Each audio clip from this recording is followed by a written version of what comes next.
What's going on, guys? My name is Tommy. Welcome back to the channel. It's time once again for another episode of the Forgotten Race Review. Today, Mr. Afro Samurai 3847 has our attention. We're cracking open our copy of Inner Sea Races. Let's talk about the Hobgoblin. If you've got any requests, in the comments they go. Today, this episode of the Forgotten Race Review was brought to you in part by my good friends at the Inn of Planar Crossroads. Thanks for all you do, guys.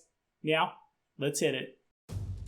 So, here on planet Earth, a hobgoblin is a spirit of the hearth which typically appears in folklore.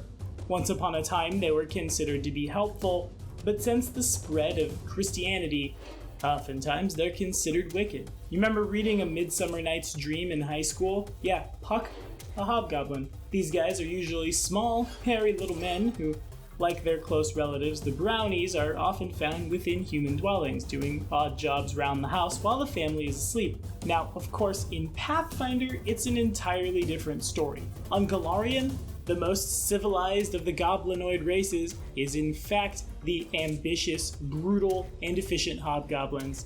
Their highly organized society also makes them extremely dangerous. It's geared 100% toward military conquest and the subjugation of weaker creatures. They fuel their war machine with resources stolen in raids and support their vast armies with the labor of slaves worked literally to death. All hobgoblins dream of a vast hobgoblin empire that spans thousands of miles. But so far, with a few notable exceptions, these ambitions have been thwarted. Now, why do they all dream of this, you ask? During the Age of Legend, hobgoblins were engineered and bred for war against the elves. Their creators, whose names have been lost to history, used an artifact called the Cantorian Spring to mutate the weak, disorganized, and pathetic goblins into new forms, granting them size, strength, stamina, intelligence, and most importantly, a hatred of the elven race. So, Urukai, basically, is what we're looking at here. You want to play LXIX? Here's how we do it. Before these guys could be released from their breeding facilities and thrown upon the unsuspecting elven cities, however, a band of elven adventurers uncovered the scheme.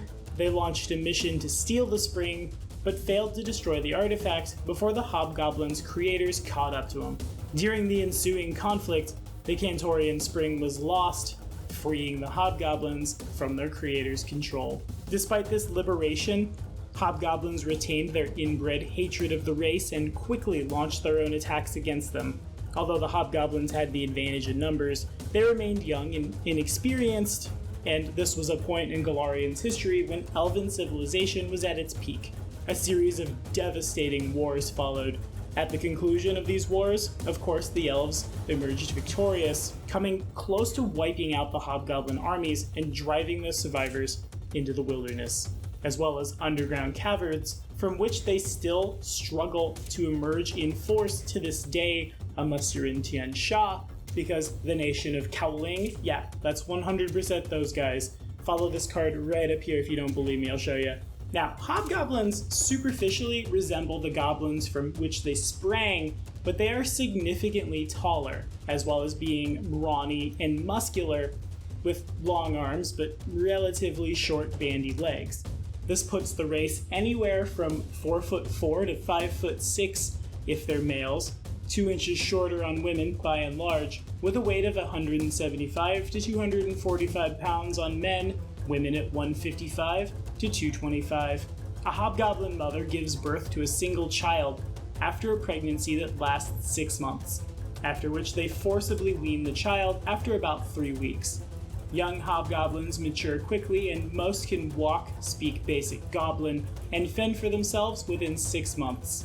They're raised in communal nurseries with their peers, and upon reaching significant size, usually around 2 or 3, they begin mandatory military training, pitting themselves against each other in brutal martial exercises.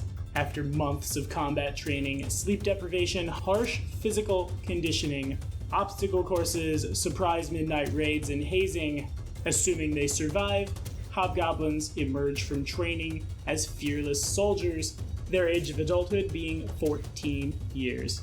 living by and large 60 plus 2d10 years, assuming they don't die honorably in battle between here and there. Now, to the character sheet. Hobgoblins get a +2 to their dexterity and constitution with no negs. They're humanoids with the goblinoid subtype. They're medium creatures with a base speed of 30 feet. They also have a +4 racial bonus on stealth checks and dark vision out to 60 feet. Yeah, there you go. That's Hobgoblins for you. What you see is what you get, and what you get is pretty good. What you get is the definition of like the lawful evil military society that everyone's dreamed of, while not also being horribly crazy bloodthirsty monsters. Middle-aged hobgoblins in Pathfinder, after all, tend to retire and serve as support staff for the military.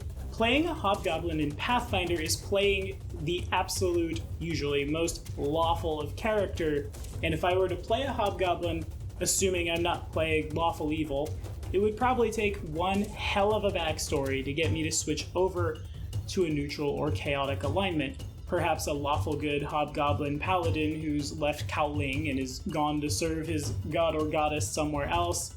The lawful neutral who sees the will and power that their race has but doesn't condone slavery. Really, when I think hobgoblins, I think Iron Fang Invasion. It's an AP I really want to play at some point, either as a player or as a GM, and it's just chock full of one of the most iconic bad guy races in Pathfinder, which of course is not to say that they're just bad guys, but if I had a player who wanted to play one, there's probably, much like if you wanted to play an orc in Ustalov or a goblin anywhere, the hobgoblin probably has some hurdles they have to climb. The goblin blood wars in Isger have tainted people to the race, Kowling subjugates everybody around it, etc., etc. So your non-evil hobgoblin, of course, has to prove themselves, but really, is there a race that's better qualified to fit into any command structure and prove that it's worth what it presents?